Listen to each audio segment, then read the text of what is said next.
Business Radio, Broadstreet Radio. The following are the headlines for the news updates today, the 27th day of the month of September 2021. President Buhari arrives in Nigeria after UNGA trip to USA. Bandit terrorists release 10 abducted students of Kaduna Baptists. Resident doctors give Muhammadu Buhari government 72-hour ultimatum to pay salary arrears. And in business, capital markets can help bridge infrastructure gap. SEC. OOH stakeholders caution states on excessive charges and non-business friendly policies. And in sports, the Tigress beat Mali to win third consecutive AfroBasket title. Good morning. Welcome to the news update from your number one business radio, Broadstreet Radio, in association with Automedics Autocare Limited, Agile Estate Branch, and Dependable Securities Limited. I am Atusi James Chuku, and here are the news in full.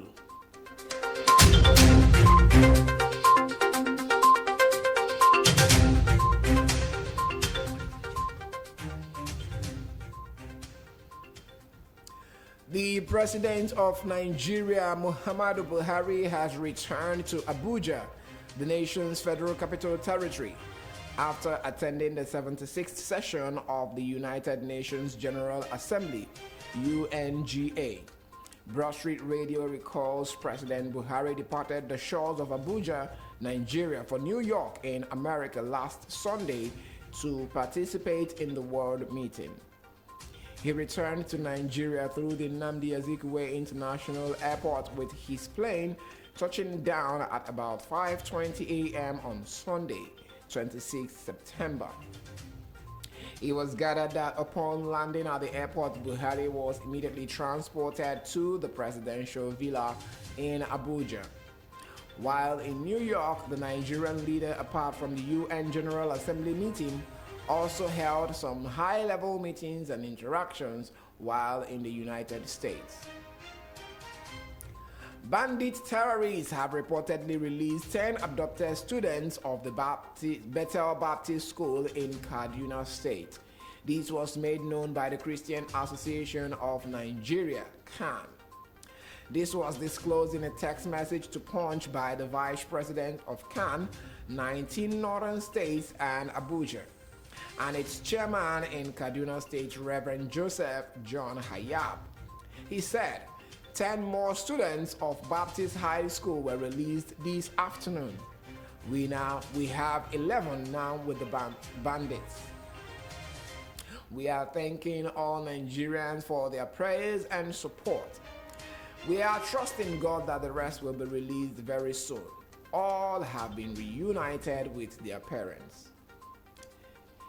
The Socio-Economic Rights and Accountability Project (SERAP) has urged President Muhammadu Buhari to publish the names of Nigerians indicted in the recent forensic audit report on the Niger Delta Development Commission, NDDC. Broadstreet Radio had reported that the Minister of Niger Delta Affairs, Godswill Akpabio, had submitted the report to President Buhari on the running of the commission between 2000 and 2019. In an open letter dated 25th September 2021 and signed by its Deputy Director, Kolawole Oluwadare, SERAP asked the President direct the Attorney General of the Federation and Minister of Justice, Abubakar Malami, Senior Advocate of Nigeria, to widely publish the names of those indicted in the report. The National Association of Resident Doctors, NARD, has asked the federal government to pay salary arrears of its members within the next 72 hours. NARD stated this in a press conference held on Saturday after the swearing-in of new NARD executives held in Bauchi State. Speaking to newsmen, the new president of the association, Dare Ishaya, stated that the strike will continue until the minimum demands of the association are met. The Odua People's Congress (OPC) in Oyo State has slammed controversial Islamic cleric Sheikh Abubakar Gumi over his visit to Igbo town in Oyo State. Gumi, alongside the former executive secretary of the Nigerian Health Insurance Scheme, Usman Yusuf, had visited the town, calling on the Yoruba Nation agitators to shelve their agitation for secession. The town is the adopted home of the embattled, jailed Yoruba Nation activist Sunday Adeyemo, popularly known as Sunday Igboho. Speaking to newsmen, the coordinator of the OPC in Oyo State, Rotimi Olumo, described Gumi's visit to Igboho as an affront to the entire Yoruba nation. According to him, Gumi outstepped his boundary, warning that the cleric should stay clear of all parts of the southwestern region of Yoruba land. He said Gumi's visit poses a big security threat to the entire Yoruba nation because they did not see any reason or interest it serves, rather than to make a mockery of the people in the southwest. Governor of Rivers State, Nyesom Wike, has said it was regrettable that 61 years after independence, Nigeria was still grappling with leadership challenges. The governor noted that because of such leadership failure, Nigeria was now at a point in its history needing God more than ever. Wike made this assertion at the interdenominational church service organized in commemoration of the 61st independent anniversary of Nigeria at the St. Paul's Anglican Church in Port Harcourt on Sunday.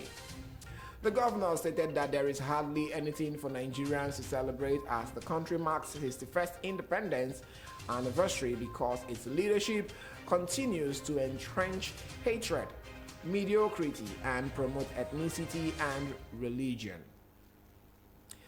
Governor Abdullahi Ganduje-led government of Kano State has appointed Ibrahim Aliyu as the second emir of Gaya. The new emir was announced at about 3:00 a.m. on Sunday morning.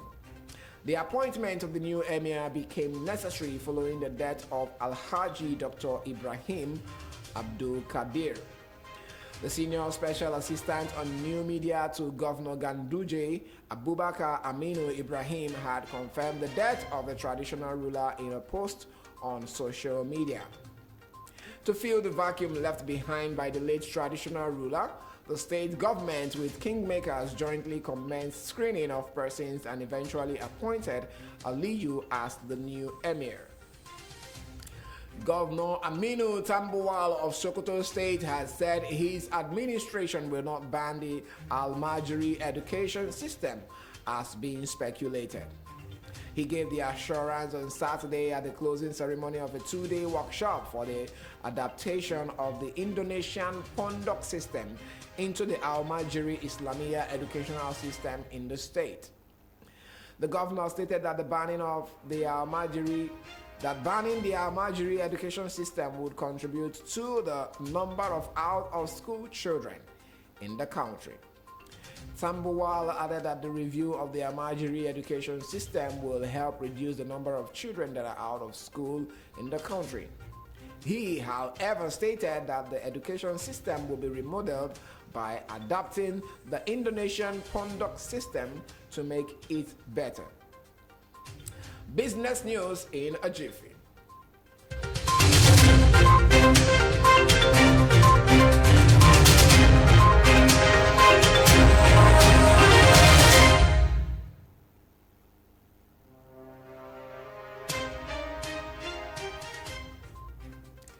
The Securities and Exchange Commission has again affirmed that the capital market has the potential to bridge the infrastructural gap in the country as well as aid economic development.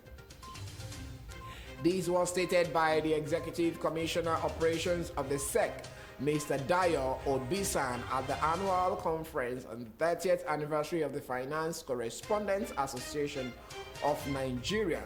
with the theme Financing Infrastructure and SMEs for Inclusive Growth in Post-COVID-19 Economy, held in Lagos over the weekend. Obisan said that there are a number of options that can be explored, one of which is Sukuk, that is directly linked to each project and deployed to extend credit to bridge the gap. While admitting that there are quite a couple of instruments available in the capital market, the SEC commissioner stated that the major thing to note is that infrastructural development is a long-term thing. He reiterated that the commitment of the SEC as a regulatory agency to creating an enabling environment for everyone to be able to access the capital market. Critical stakeholders in the nation's out-of-home OOH advertising have advised relevant regulatory authorities on the need to collaborate with practitioners and other stakeholders in the sector rather than embark on policies that might sound the death knell of the practice. The stakeholders of the Out-of-Home Advertising Association of Nigeria, OAAN, the Media Independent Practitioners Association of Nigeria, MIPAN, the Advertisers Association of Nigeria, ADVAN, and Experiential Marketers Association of Nigeria, XMAN.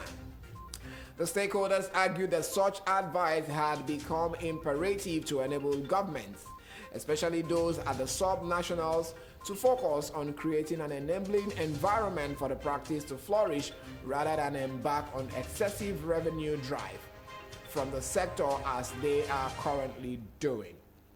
In his goodwill message at this year's Out-of-Home Conference and Exhibition, organized by the Lagos State Signage and Advertising Agency, LASA, the president of the Out-of-Home Advertising Association of Nigeria, OAAN, Ima Ajufo, stressed the need for the relevant authorities to be guided by the present realities in the practice before embarking on revenue drive. Nigeria, and in sports, Nigeria's senior women's basketball team, the Tigress, continued their domination of the game in the continent last night as they claimed their third consecutive Afrobeat championship title in Yaoundé, Cameroon. The Tigress defeated Mali 70-59 to emerge champions of the 2021 Afrobasket Championship. Apart from the honor of winning Nigeria's fifth title in the continent, the coach Otis Hawley Jr.-led team have now gone 21 games unbeaten in Africa since 2017. They are Africa's second most successful team behind Senegal, who have 11 Afrobasket titles. Nigeria has now won the three last editions, hosted in Bamako 2017, Dakar 2019, and Yaoundé 2021. Meanwhile, Nigeria's Sports Minister Sunday Dare has sent congratulatory messages to the team in Yaoundé, Cameroon. Also, the victorious team was hosted to a dinner last night by Nigeria's ambassador to that country, Ambassador Gabriel Abayomi Olorinshaki. This is the news update from your number one business radio, Broadstreet Radio, in association with Automedics Autocare Limited, Ajao Estate Branch, and Dependable Securities Limited. Before I go, a recap of the major stories.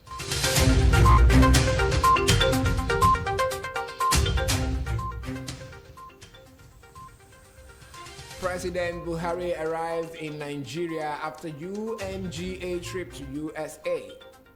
Bandit terrorists released 10 abducted Kaduna Baptist students. Resident doctors give Buhari government 72-hour ultimatum to pay salary arrears. And in business, capital markets can help bridge infrastructural gap. SEC, OOH, stakeholders caution states on excessive charges and non-business friendly policies. And in sports, the Tigress beat Mali to win third consecutive Afrobeat title. Enjoy the rest of the day. I am Atusi James Chuku, and you are listening to your number one business radio, Broadstreet Radio. Follow us on all our social media platforms. Follow and like our page on Facebook at Broadstreet Radio NG. Join the conversations on our Instagram handle at Broadstreet Rap. Subscribe to our YouTube channel at Broadstreet Radio NG on YouTube. And our website is www.broadstreetradio.com. You can reach us in the studio via our WhatsApp line 0809-791-0074. 0809-791-0074. And for sponsorship and advert placement on Broadstreet Radio, you can call the numbers 0809-791-0073. 0809-791-0073 or 0803-436-1400. 0803-436-1400.